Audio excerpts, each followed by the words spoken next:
Assalamualaikum warahmatullahi wabarakatuh. Selamat datang di channel YouTube Labsik Unpas. Pada video kali ini, kita akan membahas tentang modul 2 dari praktikum pemrograman komputer, yaitu modul Microsoft Excel 2. Jadi, kalau kalian udah siap, kita langsung mulai aja dari sekarang.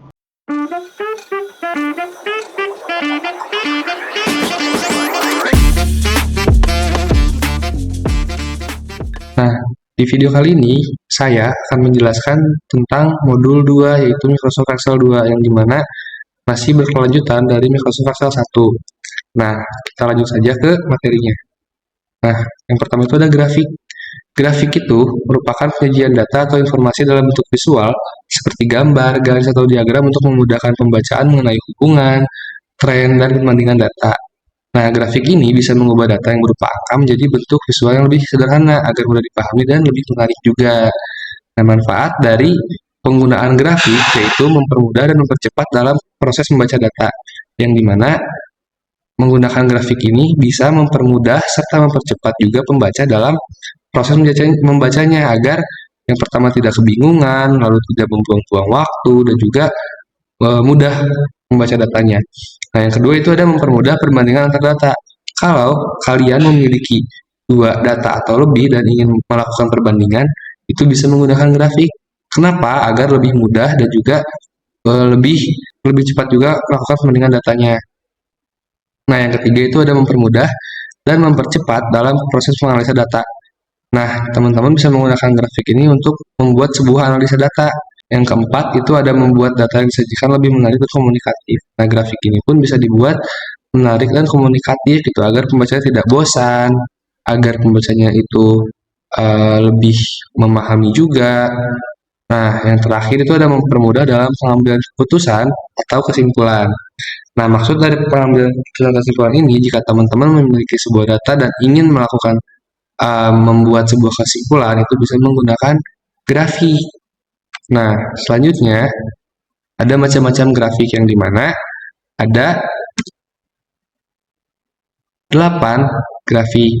Pertama itu ada kolom chart, bar chart, combo chart, scatter chart, bubble chart, pie chart, donut chart, dan terakhir itu ada grafik silinder. Nah, ini semua grafik-grafik yang ada pada Microsoft Excel. Lanjut, ada elemen grafik. Nah, yang dimana elemen grafik ini berguna untuk memberikan atau menambahkan informasi pada grafik yang akan teman-teman buat seperti chart area. Chart title itu untuk judul, data label, legend, axis, plot area, dan juga grid lines. Nah, ini macam grafik ini dan juga elemen ini berkesinambungan karena di dalam grafik itu memiliki elemen yang dimana mempermudah teman-teman juga untuk membaca datanya. Nah, lanjut kita masuk ke fungsi built-in. Apa sih fungsi built-in itu? Fungsi built-in merupakan sebuah fungsi yang sangat kompleks dalam Microsoft Excel. Nah, Microsoft Excel ini memiliki lebih dari 200 fungsi built-in. Nah, jenis fungsi built-in yang akan kita pelajari yaitu ada 3. Yang pertama ada fungsi finansial, fungsi statistik, dan juga fungsi matematik. Lanjut ke pivot table. Nah, terakhir ada pivot table, yaitu pivot table adalah alat untuk mengikat data sehingga kita dapat mengurutkan, menghitung, menjumlah, dan mencari data-data dari data yang disimpan pada suatu tabel atau worksheet secara otomatis. Nah, bagian-bagiannya itu ada judul kolom, filter, rows, columns, lalu ada value. Nah, fitur-fiturnya itu ada custom value, grafik pivot table atau pivot chart, dan slicer. Nah, untuk lebih jelasnya nanti akan saya jelaskan di Excel-nya. Nah, kalau gitu kita lihat aja ke Excel-nya aja. Nah, sekarang kita udah masuk di Excel-nya nih. Di sini udah ada 2 tabel. Yang pertama itu ada penjualan sepeda di DKI Jakarta tahun 2025 dan datanya berbentuk seperti ini. Lalu ada tabel kedua yaitu tabel berbentuk persentase. Nah, ini tuh tabel dengan judul penjualan fotokopi per bulan. Nah, yang pertama untuk pengisian datanya ini, karena kita tidak mempunyai data tetap, kita menggunakan fungsi run between. Nah, di sini kita menggunakannya dari range 100, bottom itu 100, topnya itu kita pakai 150. Kita drag. Nah, jangan lupa juga di paste value agar tidak berubah-ubah angkanya. Nah, setelah selesai, di sini ada kolom total. Nah, ini teman-teman bisa menggunakan fungsi sum. Kita blok aja, tutup, kita enter. Nah, langsung kita drag aja nih ke samping. Seperti itu. Lalu untuk pembuatan grafiknya, teman-teman hanya perlu blok aja dari mulai merek hingga kuartal keempat. Nah, dari merek hingga Nissan kita blok, lalu masuk ke insert, lalu masuk ke recommend chart. Nah, di sini kita pakai cluster kolom. Kita okein aja. Nah, hasilnya akan seperti ini.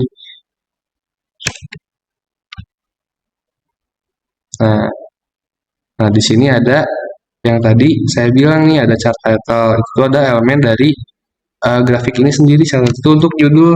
Di sini kan ada judulnya nih, grafiknya itu penjualan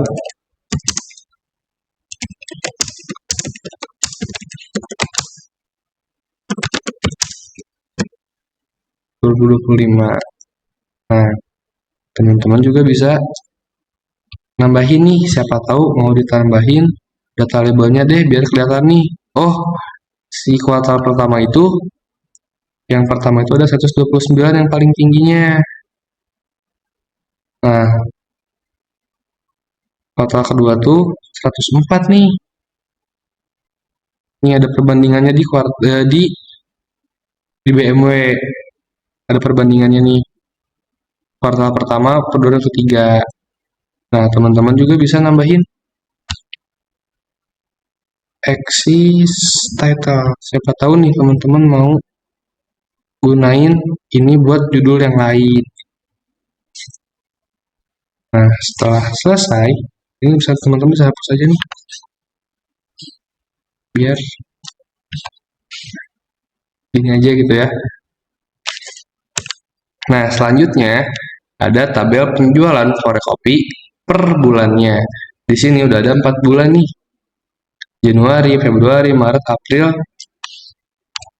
dan juga persentase penjualan tiap bulannya. Nah, teman-teman perlu ketahui bahwa persentase ini harus berjumlah 100% agar memudahkan teman-teman juga untuk nantinya membuat grafiknya. Nah, untuk grafik dari data yang berupa persentase itu kita bisa menggunakan grafik pie chart. Nah, seperti ini. Seperti ini. Nah, teman-teman juga bisa milih nih modelnya, kayak cari yang lebih menarik nih modelnya. Bisa pakai yang ini misalkan. Nah, teman-teman juga jangan lupa tambahin data label sama chart title-nya. Di sini ada chart title-nya, belum di sini.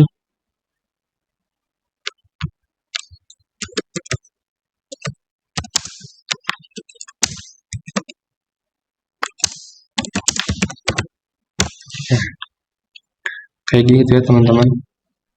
Untuk pembuatan dari pie chart-nya sendiri. Karena untuk data persentase itu lebih cocok menggunakan pie chart. Nah, lanjut ke sheet selanjutnya, yaitu ada fungsi built-in, yang dimana nih di sini sudah ada 2 soal. Yang pertama itu kita akan menghitung tentang soal future value. Nah, di sini ada soalnya nih, Karina menyimpan uang 7 juta dan secara teratur menambahkan uang sebanyak 200.000 tiap bulan selama 4 tahun. Nah, otomatis di sini itu Karina itu menabung di bank, dan juga banknya memberikan bunga sebesar 12% per tahun. Maka uang Karina di akhir tahun keempat adalah di sini sudah ada nih kayak present value-nya, PMT itu adalah payment-nya, terus NPER itu adalah jumlah total periodenya, lalu ada rate itu adalah jumlah suku bunganya, dan tipe itu adalah kapan pembayaran atau tabungan dilakukan. Nah, kenapa di sini 1? Karena 1 itu yang dimana pembayaran dilakukan di awal periode. Kenapa juga di sini minus? Karena Sapiera itu menabung. bukan membayar. Jadi Safira itu terus menyimpan uang di bank, dan di sini kita akan menghitung berapa sih uang Safira di tahun keempat. Nah, cara menghitungnya yang pertama kita pakai fungsi sama dengan FP lalu keret dibagi 12 titik koma, kita masuk ke enternya, titik koma lagi, kita masuk ke PMT-nya, titik koma lagi, kita masukin ke present value-nya, titik koma 1. 1 ini untuk apa? Yaitu untuk periode. Di sini pun ada nih, beginning of the period. Nah, kita kurung tutup, enter. Nah, jadi total uang Safira yang ada di bank di akhir tahun keempat ada 23.652.549,31 perak. Seperti itu. Nah, soal kedua, ini adalah Karina berhutang pada Hafsa sebesar 2.500.000. Bunganya 18% per tahun. Karina hanya membayar 70.000 per bulan. Berapa bulan Karina harus membayar kepada Hafsa agar hutang dan bunganya lunas? Nah, di sini berarti kita akan menghitung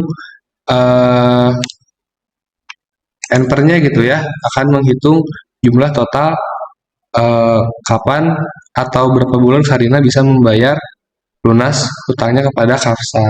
Nah, di sini udah ada nih present value itu dari 1.500.000, PEP-nya itu atau bunga itu 18%, PMT atau payment-nya itu yang dilakukan karena itu ada 70.000 per bulan, dan juga ada tipenya itu berarti pembayaran dilakukan di akhir periode.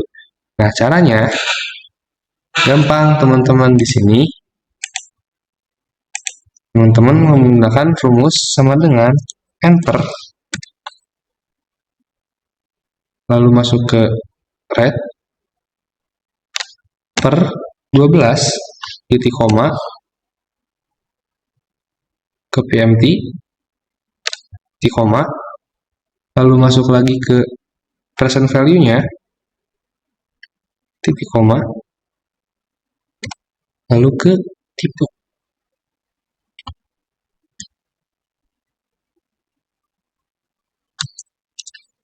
Nah, hasilnya adalah 52 bulan. Nah, jadi Karina itu bisa membayar hutang lunasnya kepada Hafsa itu dan dengan bunganya itu sebanyak 52 bulan. Seperti itu. Nah, lanjut ke pivot table. Nah, di sini saya udah punya data nih, mulai dari nama, tempat lahirnya, IPK-nya, berat badan, tinggi badan. Pertama-tama, kita blok dulu semua datanya. Lalu kita masuk ke insert. Nah, di sini ada pivot table. Kita bikin from table atau range karena kita mempunyai data atau tabelnya. Nah, di sini kita mau bikin pivot table itu di worksheet yang baru atau tetap di sheet yang sama. Kita bikin sheet yang sama aja ya. Kita kliknya di sini aja. Nah, keluar nih. Teman-teman sudah memiliki ada nomor, nama, IPK. Nah, ini kita checklistin dulu. Checklist, dan juga checklist. Nah, karena di sini ada nomornya, jadi nomornya itu kita pindahkan ke rows.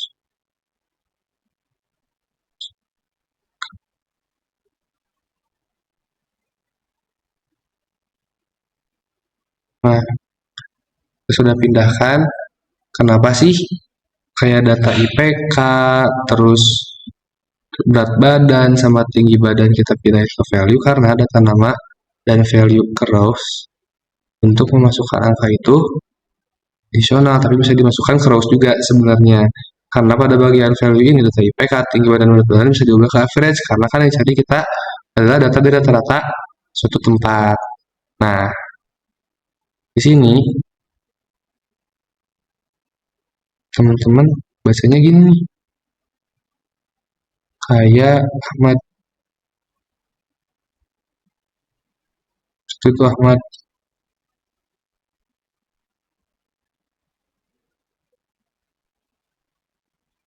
Nah, setelah ini kita akan membuat slicer karena untuk mempermudah teman-teman juga membacanya.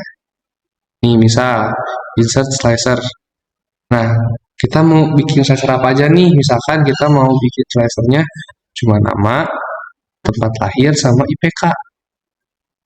Kita okein aja. Nanti akan muncul seperti ini. Slicer ini berguna untuk men-sorting data gitu. Jadi teman-teman bisa dengan mudah untuk mengetahui bahwasanya misalkan Ahmad ini akhirnya di Bandung dengan IPK 1,36. Akbar itu di Bogor dengan IPK 3,82. Cocok. Fajar itu lahirnya di Bandung dengan IPK 3,37. Mungkin seperti itu teman-teman untuk modul 2 ini, karena modul ini tidak terlalu banyak sih sebenarnya. Jadi teman-teman harus memahami juga nih sebelum praktikumnya dilaksanakan. Ini tuh untuk mempermudah teman-teman juga untuk membacanya.